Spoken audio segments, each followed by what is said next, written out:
Congaloosh, everybody, and welcome back. First and foremost, let me say thank you for sticking around and waiting. I know it's been about a month, but life just gets hectic at times. I'm pretty sure most of you can relate. But I'm going to try to get these out a little bit more on a regular basis, and I appreciate the patience that you have. That's what friends are for, right? To be patient and kind. Speaking of friends, at the end of this video, I will be spotlighting one of mine, and I'm also going to be doing a unboxing, as it were. So stick around to the end of the video. And speaking of friends, I would also like to introduce you to one of mine, but we got to hurry up and get there. Let's go ahead and do this.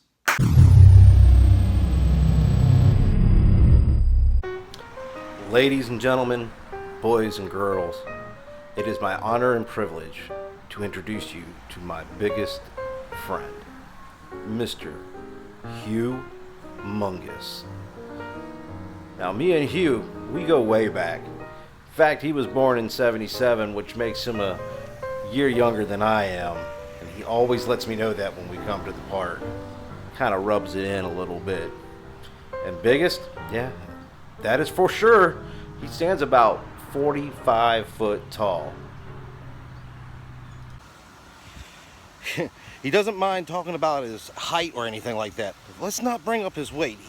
He gets very sensitive about that. And never ask him how many bananas he eats per day. He doesn't like that.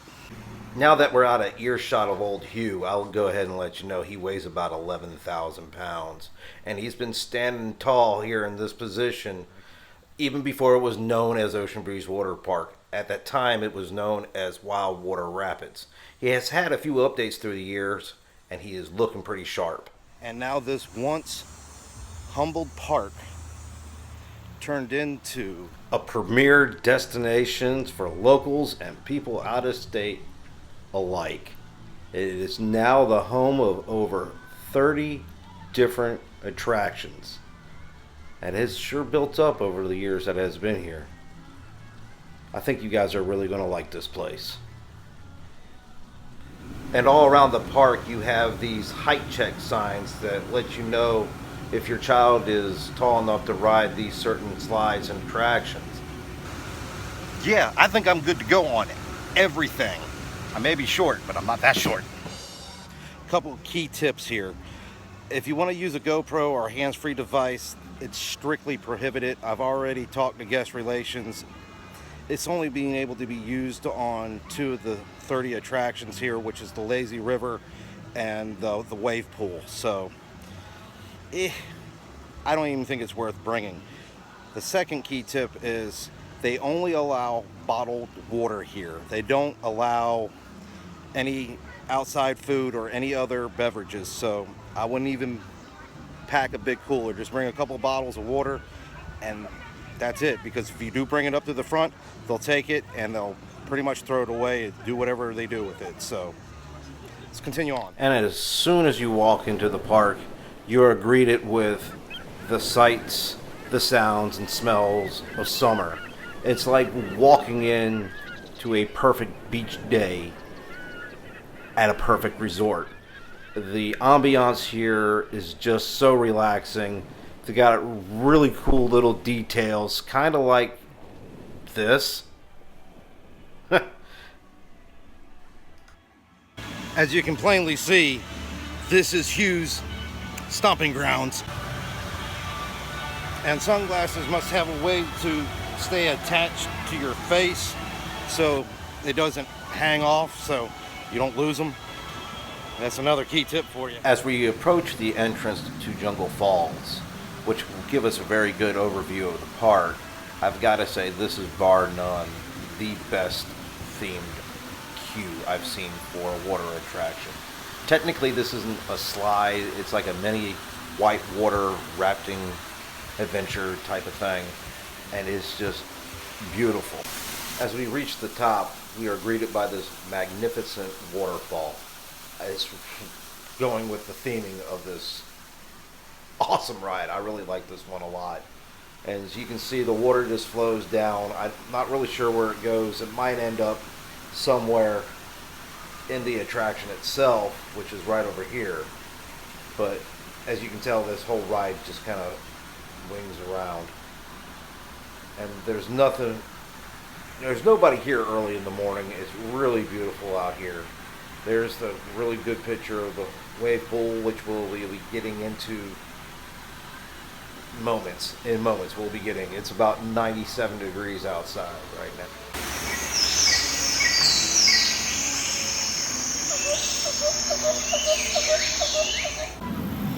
I don't know why I keep coming to parks that are not faint of heart, but there's a lot of steps here in this park as well.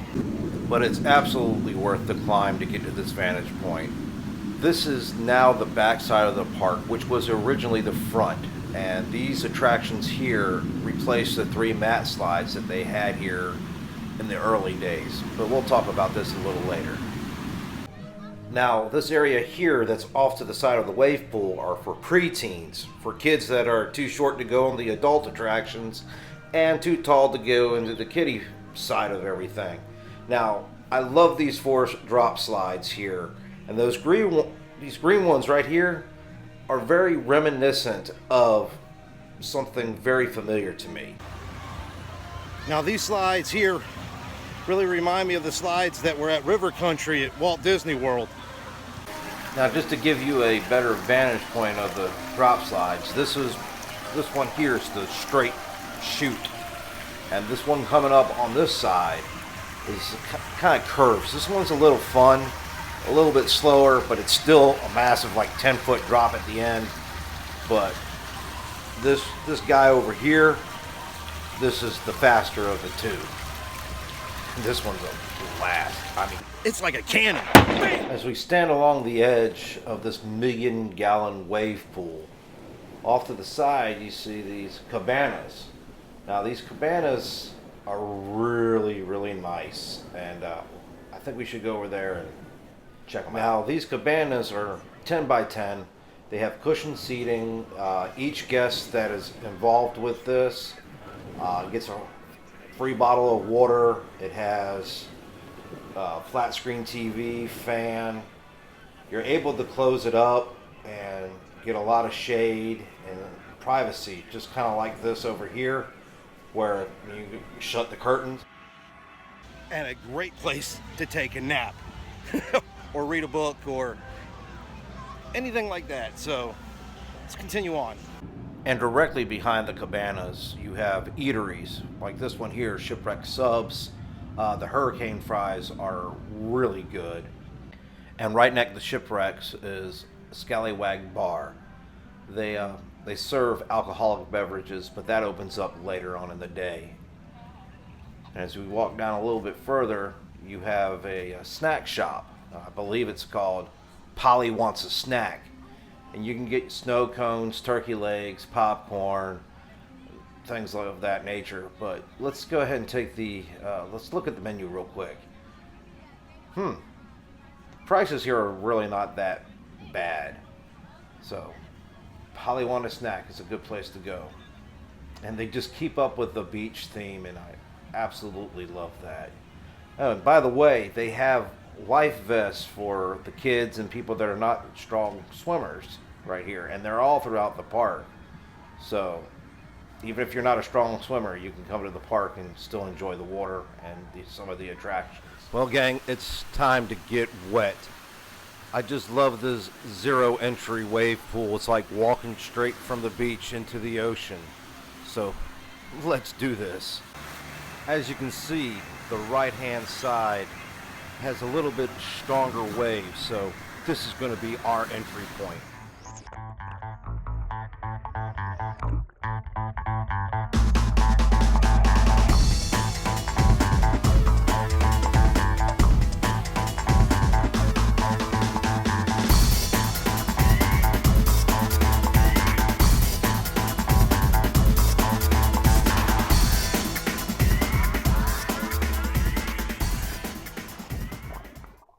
Alright gang, this is the vantage point from the wave pool itself, and like I said earlier, this is a 1,000,000-gallon wave pool.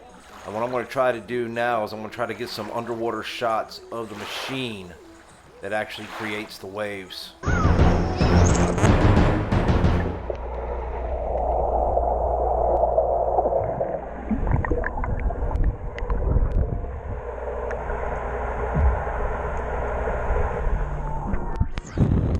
And this is something new to the park this year, this Plinko game. You drop like a coin in and it just goes down and around and tick, tick, tick, tick, tick, tick, tick, tick, all the way down, and you get to win a prize. And some of the prizes are like 20% off candy, free pass, and things of that nature. So it's pretty cool. So come on down. You're the next contestant. Which brings us to Hook's Lagoon, which is the kiddie part of the park. And if you're over 42 inches tall, you're not allowed in at all unless you're accompanying a child. But it's a pretty cool park. You've got your private cabanas in the back. You've got little slides, little wading pool, and this bucket over here, the Hook's Lagoon bucket, fills up with water, and like every 15 minutes or so dumps out and just splashes all the kids. It's kind of fun to watch them run around and have a good time. And there you have it, Hook's Lagoon. Now we cross over to Hideaway Cove, and as soon as you walk in, the first thing you see is this wide open area. This open area is their staging area for a whole bunch of different affairs.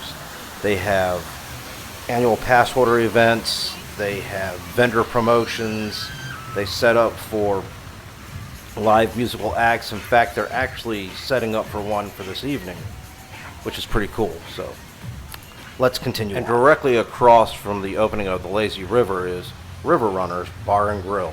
Let's go over here and check out their menu or see what this sign has to say. Oh, they have chicken tenders, cold drinks, cheesesteaks, and pulled pork barbecue. A lot of these eateries around here, like this one here in particular, they open up around 11:15 in the morning, and they just start cranking out food. Now this is the entrance to Adventure River, and pretty much what you see here is what you get. I'm not going to bore you for an 8-minute trip around the river, so this is pretty much it. Now we're going to head to the backside of the park where it originally started with those 3 mat slides. So let's check it out and see what it's turned into today. And just as soon as you hit the backside of the park, you see the Hurricane. Now the Hurricane is an interesting slide. You go down the tube, you go in the bowl, you go round and round, and you go bloop right into the pool. And now these slides, the Sea Serpent, Trident, Earthshaker, and Vortex, are the slides that took over the original mat slides that were back here in the 80s. And this is one of the only pictures that I could find from that time era. Like I said, old Hugh, he's been updated. This is when he was a teenager, so awkward growing pains. Well, that about does it for Ocean Breeze. I appreciate you guys coming along. So now it's time to head back to the house. Hey guys, welcome back to the house. And thanks for spending the day with me at Ocean Breeze Waterpark, our last big summer blowout. And I tell you, I'm going to miss summer, but we've got a lot of good things coming up for this channel. We have a lot of fall things coming up. We've got some Halloween things coming up. We have Christmas coming up. There's just a slew of things coming our way. And I wanted to ask you, did you all notice my little avatar guy? He kind of like wants to steal the spotlight in a sense. And speaking of spotlights, I think it's almost time for me to spotlight my friend. But right before we get to that, I want to know, did you notice anything else in the video? How many times did you see my little avatar guy? And whatever else. Comment down below. Now let's continue on to the spotlight. Now this gentleman created a fictional character called Charles Thatcher. He is the character is an adventurer from like the 1920s to 40s. And he doesn't use YouTube or any of those type of platforms to get his creative media out. He actually tackles on Instagram, which is very cool and very unique in itself. he has photographs that he has taken and turned into like an Indiana Jones-esque adventurer. And you can follow his pictures and the captions, and it tells an elaborate story. And it's very cool. I think you guys should just go ahead and check it out. And the link will be down in the description. Keep up the good work, Mr. Thatcher. Can't wait to see you on your next adventure. I tell you, that's one of my favorite things to do, is to give shout outs to people, and people that work really hard to get their content out and are very creative. Speaking of creative, I did tell you that I have an unboxing. Now, this unboxing comes from a channel that I entered a contest with, and that was Sean Rockenboxes Presents. I entered one of his contests, and lo and behold, I won. So let's check this out. Congrats and thanks for entering for those that vlog. That was the name of the contest. Now I have my very first unboxing. Let's go ahead and check this out. Oh, right on. Ren and Stimpy. And actually it's signed by Bob Camp himself. That is killer. Thanks, Rockin' Boxes. I appreciate it. Now that was really cool. I never expected to win anything like that, but that rules, I tell you. And maybe in the future, I'll start doing giveaways myself. But as of right now, trying to get everything launched off the ground. I do have some really big plans for this channel, and I hope you guys stick around, and there's plenty more to come. So get out there, live differently, and until next time, good night.